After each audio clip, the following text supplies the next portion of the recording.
Hi, okay, so here I am in my messy kitchen. Don't judge.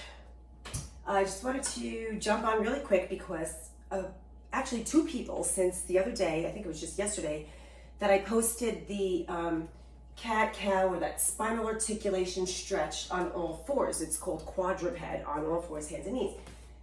So a lot of people can't be on their hands and knees for various reasons, either their wrists or their shoulders or their knees, one, the other, all of the above. So a nice option is a standing stretch, and you can use your countertop or the back of a chair, the front of a chair, the back of a couch, any piece of furniture. And what you want to do is first just make sure you engage your core, your abdominals. I'm going to be setting up little shorts videos of how to understand neutral and really how to help with a lot of common lower back pain and different issues like that. So anyway, I'll go over this stretch in more detail in the future. So you want to stand by your counter and step back where you have your hips over your ankles as best as you can.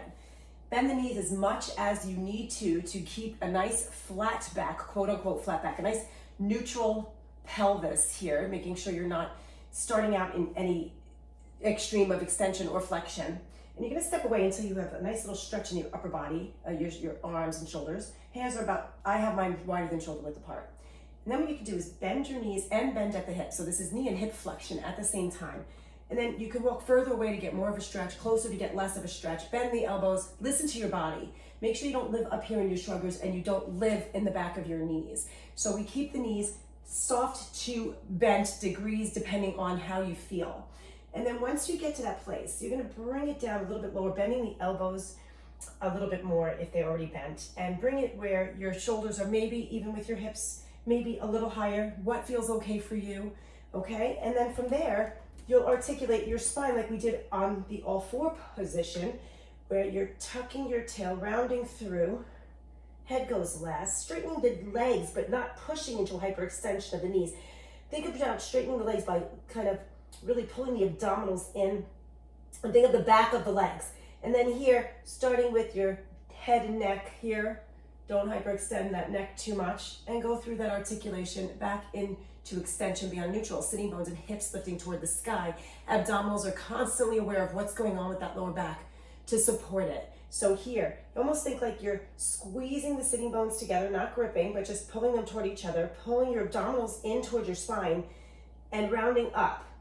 Then bending the knees again, bending the elbows, extending the spine, extending through the upper and lower parts of your body. When you're ready to come out of it, you squeeze into your abdominals, breathing, of course, not holding your breath. So you're not sucking in and holding your breath, you're engaging those muscles. And in future videos, I'm going to discuss and give you really good tips on how to do that throughout your everyday life, not just when you're exercising. Remember, when you're doing any of these moves, to try to breathe in through the nose and out through the mouth. And what was the other thing I was going to say? Can't remember. I had a cue as I was doing that I wanted to throw out, but left my mind. There'll be plenty more videos and plenty more times to chat. All right, so have a great day. I'll see you all soon. Peace out, beautiful people. Stay long and strong. Ciao for now.